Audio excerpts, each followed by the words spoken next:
Alors, bonjour tout le monde, bienvenue dans cette nouvelle vidéo dédiée à Revit Architecture. Aujourd'hui, nous allons voir comment modéliser une table avec le logiciel Autodesk Revit. Voilà, là nous entrons dans la catégorie famille. Donc à ce niveau-là, on va revenir là. On va choisir nouveau. Et vous voyez que lorsque vous cliquez dans famille, vous avez toute une liste de gabarits qui s'affiche. Voilà, vous allez sélectionner les gabarits selon ce que vous voulez réaliser. Bon, nous n'allons pas trop compliquer, nous allons sélectionner mobilier métrique. Vous voyez à ce niveau-là, on a mobilier métrique, ouvrir. Et lorsque on est dans un gabarit de famille, vous voyez automatiquement même l'interface de Revit change par rapport à l'interface de Revit Architecture. Donc, vous voyez à ce niveau-là, on a plutôt au niveau des élévations, on n'a plus les nord sur est, on a plutôt arrière, avant, droite, gauche. Et dans les plans, on a plutôt un niveau de référence. Ça veut dire que si on se passe par exemple à l'élévation, avant là, vous voyez très bien que on a un niveau de référence là. Donc, ce que nous allons faire, nous allons venir créer les plans de référence qui représenteront par exemple la hauteur, les largeurs et autres de notre table.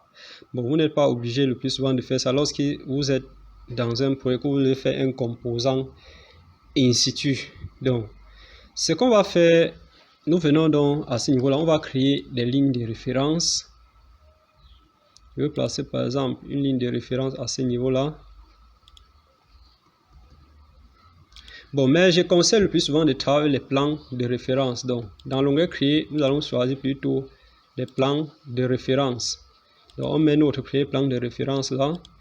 Et on va donner la hauteur sur la 80 qui représentera la hauteur de notre table.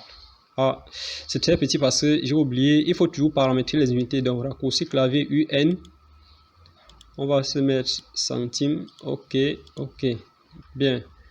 Donc, j'ai mis 80, c'était 8 centimes. Donc, on revient là, on met 80. On a ceci. Là, ça représente la hauteur de notre table. On va remettre un autre plan de référence à ce niveau-là qui représentera l'épaisseur. Voilà, on va mettre par exemple 4. Bien. Une fois cela fait, qu'est-ce qu'on va faire? Nous allons venir dans le plan d'étage là, niveau de référence. On va se placer là et on va créer notre table. C'est-à-dire, on a créé notre plateau. Pour cela, on vient dans l'onglet créer, on sélectionne extrusion et avec l'outil ligne là, on va sélectionner, je préfère sélectionner choix des lignes. Là, j'ai déjà mes plans de référence qui me permettront de réaliser cela facilement. Donc, je sélectionne ceci et je prends un décalage par exemple de, on va dire, si notre table est par exemple 65 centimes, on va prendre, disons 70, on va prendre 35. Donc, prendre 35 dans le sens-ci et dans le sens-ci.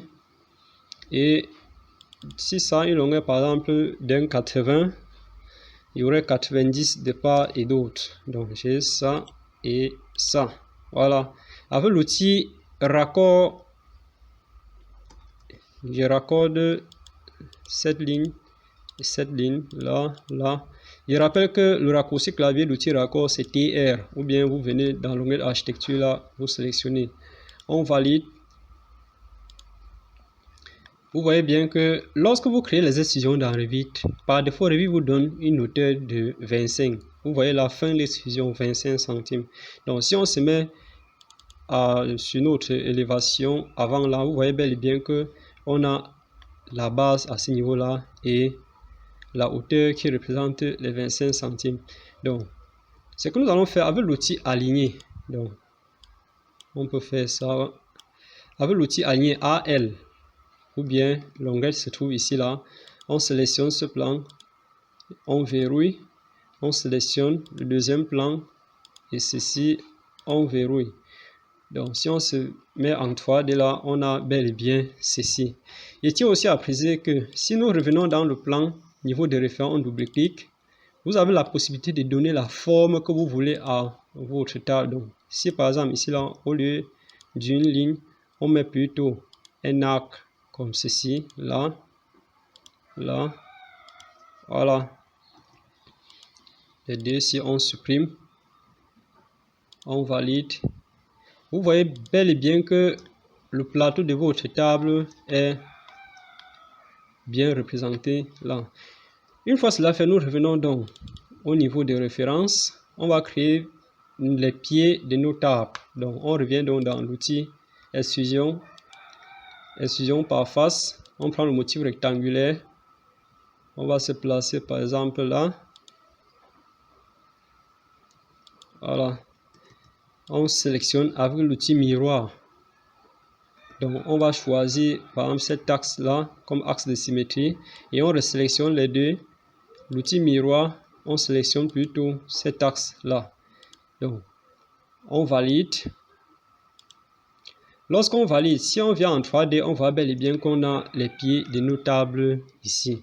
Donc, ce qu'on va faire, nous allons venir, par exemple, sur l'élévation avant là, on va sélectionner et avec l'outil aligner AL, on va sélectionner ce plan là et ce plan. Vous voyez bien que les pieds de notre table est bien accroché au plateau. Donc, si on se place donc en 3D, on a cette visualisation-ci. Alors, pour rendre notre table un peu plus solide, nous allons créer des éléments à ce niveau-là qui servira aussi de poser pied. Donc, on va se mettre, par exemple, à la façade, toujours avant, à l'élévation avant. On va choisir extrusion et on va à ce niveau-là, on va définir un plan. On va choisir un plan. On va sélectionner par exemple, ou bien on peut directement modifier, modéliser les barrettes là à ce niveau-ci.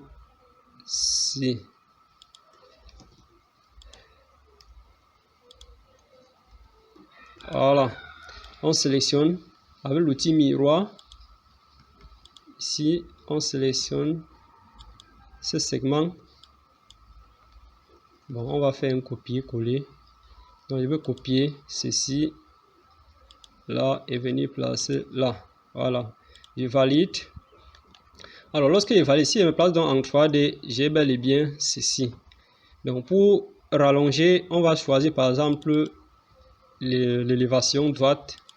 Vous voyez, on a les points qui permettent d'étirer nos tables à ce niveau-là. Bien. Donc, on a ceci. Là, c'est notre premier objet.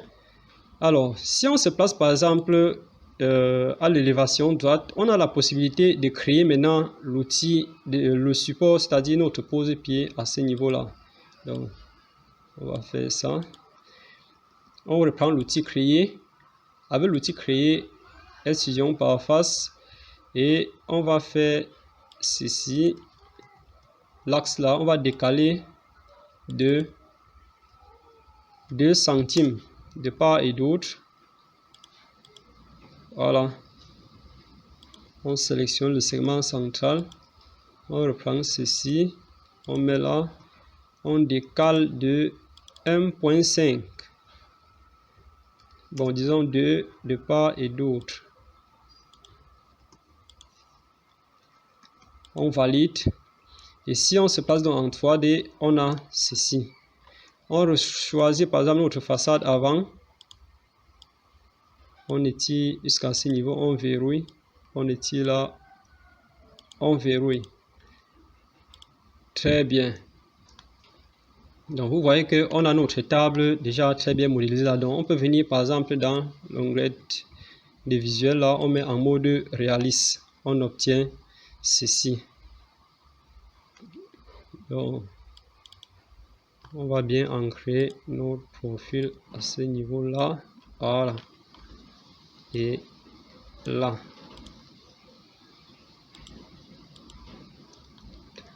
Bien.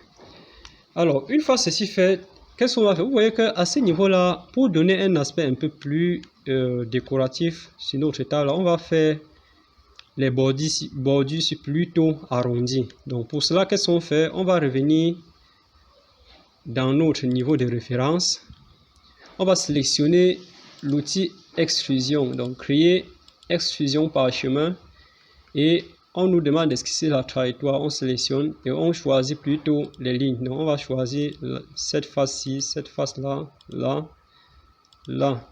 Donc une fois que notre trajectoire est créée, on valide et on vient modifier le profil.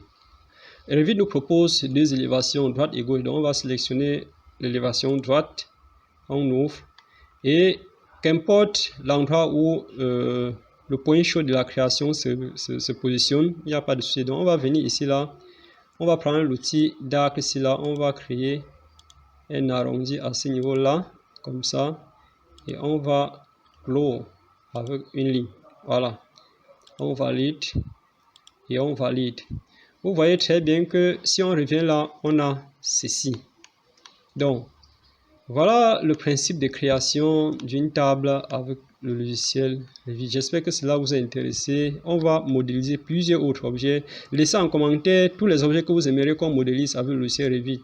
Alors, un dernier détail. Si par exemple vous voulez mettre une texture sur votre table, vous avez la possibilité de sélectionner là. Vous voyez. Et à ce niveau-là, matériaux. Si vous encodez un matériau ici, là, ça serait impossible de changer lorsque vous vous retrouvez dans le logiciel. Vous voyez.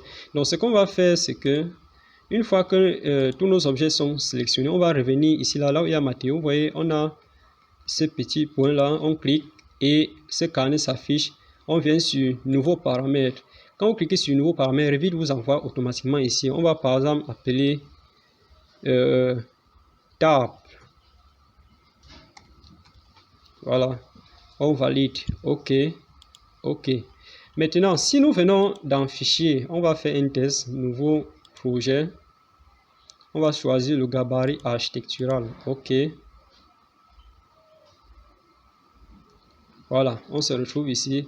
Et je tiens à préciser que qu'importe l'unité dans laquelle vous créez votre table, bref, vos familles dans Revit, lorsque vous importez dans le projet, si vous avez dessiné par exemple la table en millimètres et que vous importez dans un projet en centimes, Revit met à jour automatiquement l'unité de création de votre table. Donc, une fois cela fait, on va revenir ici là.